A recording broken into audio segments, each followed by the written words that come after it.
السلام علیکم۔ وزیر موسمیات کا دلچسپ قصہ۔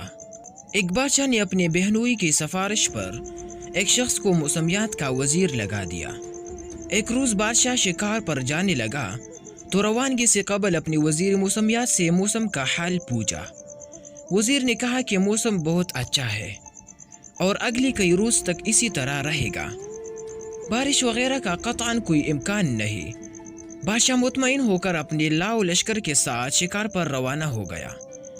راستے میں بادشاہ کو ایک کمہار ملا۔ اس نے کہا، حضور، آپ کا اقبال بلند ہو، آپ اس موسم میں کہاں جا رہے ہیں؟ بادشاہ نے کہا، شکار پر۔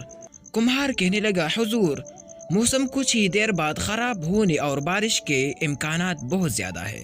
بادشاہ نے کہا، ابے او برتن بنا کر گدی پر لادنے والے، تو کیا جانے موسم کیا ہے؟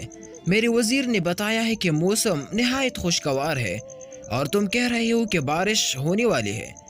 پھر بادشاہ نے ایک مصاحب کو حکم دیا کہ اس بے پر کی چھوڑنے والے کمہار کو 2 جوتے مارے جائے۔ بادشاہ کے حکم پر فوری عمل ہوا اور کمہار کو 2 جوتے نقد مل گئے۔ بادشاہ شکار کے لیے جنگل میں داخل ہو گیا۔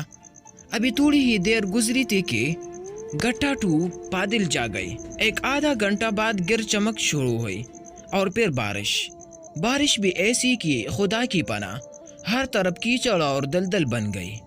بادشاہ اور مصاحب کو سارا شکار بھول گیا، جنگل پانی سے جل تل ہو گیا۔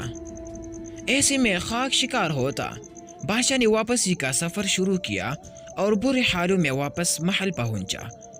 واپس آ کر اس نے 2 کام کیے۔ پہلا یہ کہ وزیر موسمیات کو برطرف کیا اور دوسرا یہ کہ کمہار کو دربار میں طلب کیا، اسے انعامات سے نوازا اور وزیر موسمیات بننے کی پیشکش کی۔ کمہار ہاتھ جوڑ کر کہنے لگا، حضور، کہا میں جاہل اور ان پڑھ شخص اور کہا سلطنت کی وزارت، مجھے تو صرف برتن بنا کر بٹی میں پکانے اور گدے پر لاد کر بازار میں فروخت کرنے کے علاوہ کوئی کام نہیں آتا۔ مجھے موسم کا رتی برابر پتہ نہیں۔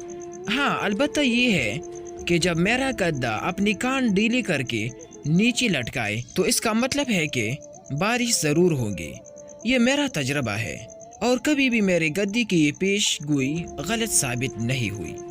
یہ سن کر بادشاہ نے تاریخی فیصلہ سناتے ہوئے کمہار کے گدے کو اپنا وزیر موسمیات مقرر کر دیا۔